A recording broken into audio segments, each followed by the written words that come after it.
ദിവസം ഇന്ന സമയത്ത് ഇന്ന സ്ഥലത്ത് ഇന്ന മാതാപിതാക്കളിൽ നിന്ന് ജനിക്കുന്നു അല്ലെങ്കിൽ ജനിച്ചു എന്നുള്ളത് ദൈവനിശ്ചയമാണ്. എന്നെ എന്തുകൊണ്ട് അംബാനിയുടെ മകനായി ജനിപ്പിച്ചില്ല എന്ന് പരാതിപ്പെടുവാൻ നമുക്ക് ആർക്കും അവകാശമില്ല. എന്നെ എന്തുകൊണ്ട് കൈയും കാലും ഇല്ലാത്തവനായി സൃഷ്ടിച്ചു എന്ന് പരാതിപ്പെടുവാൻ എനിക്ക് അവകാശമില്ല. കാരണം ഇതിന്റെ തലവരെയാണ്. ഇത് നാം സ്വീകരിക്കണം. രണ്ടാമത്തെ സത്യം നമ്മുടെ ജീവിതാന്തസ്സാണ്.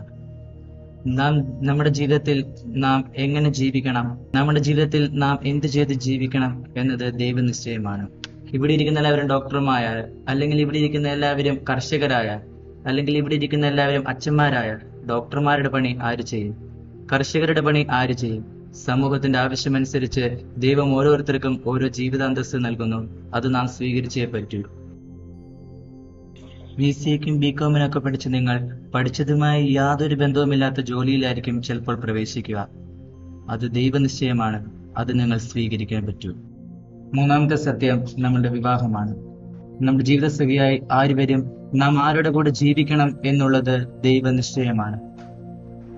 നമ്മൾ എത്ര ബലം പിടിച്ചാലും അവരുമായുള്ള വിവാഹമേ നടക്കൂ. പുരുഷന് ദൈവം ജന്മം നൽകുമ്പോൾ അവന് വേണ്ടിയുള്ള സ്ത്രീയെ ദൈവം എവിടെയെങ്കിലും കരുതിയിരിക്കും. ഈ അടുത്ത കാലത്ത് തിരുവനന്തപുരത്തുള്ള ഒരു പയ്യൻ കണ്ണൂരുള്ള ഒരു സ്ത്രീയെ വിവാഹം കഴിച്ചു.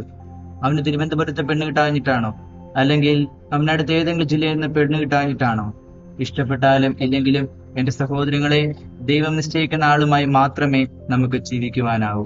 നാലാമത്തെയും അവസാനത്തെയും സത്യം നമ്മുടെ മരണമാണ്. നാം എവിടെ എങ്ങനെ മരിക്കണമെന്നുള്ളത് ദൈവനിശ്ചയമാണ്. പ്രിയമുള്ളവരെ, ഇതാണ് നാം ജീവിതത്തിൽ മനസ്സിലാക്കേണ്ട, നാം ജീവിതത്തിൽ പഠിക്കേണ്ട 4 സത്യങ്ങൾ. ദൈവനിശ്ചയം പോലെ എല്ലാം നടക്കട്ടെ എന്ന് പറഞ്ഞ് വെറുതെ കുത്തിയിരിക്കുവാൻ നമുക്ക് അവകാശമില്ല. നമ്മുടെ കഴിവുകളും നമ്മുടെ ജീവിത സാഹചര്യങ്ങൾ വളർത്തി നമ്മുടെ ജീവിതത്തെ മുൻപോട്ട് കൊണ്ടുപോകുമ്പോൾ ദൈവം തമ്പുരാൻ തന്റെ പദ്ധതി അനുസരിച്ച് നമ്മുടെ ജീവിതത്തെ നിയന്ത്രിച്ചുകൊള്ളും. നിങ്ങളെല്ലാവരും ഒത്തിരി സ്വപ്നങ്ങൾ കാണുന്നവരാകണം. നിങ്ങളുടെ ജീവിതത്തിൽ നിങ്ങൾക്ക് ഒരാളെ സഹായിക്കാൻ പറ്റുന്നുണ്ടെങ്കിൽ ഈ പ്രപഞ്ചം മുഴുവൻ നിങ്ങളുടെ സ്വപ്നം, നിങ്ങളുടെ ലക്ഷ്യം സാക്ഷാത്കരിക്കുവാൻ നിങ്ങൾക്ക് വേണ്ടി പണിപ്പെടുമെന്ന് പൗലോ കൊയ്ലോ പറയുന്നുണ്ട്. ഈ കുട്ടനാട്ടിൽ നിന്ന് സ്വപ്നങ്ങൾ കണ്ട് പ്രസിദ്ധനായ ആളാണ് നിങ്ങളുടെ നാട്ടുകാരൻ വിശുദ്ധ ചാവറയച്ചൻ. ഈ കോളേജിന്റെ പേരുകാരനായ പോരുകര തോമാച്ചൻ ഈ ചമ്പക്കുളംകാരനാണ്.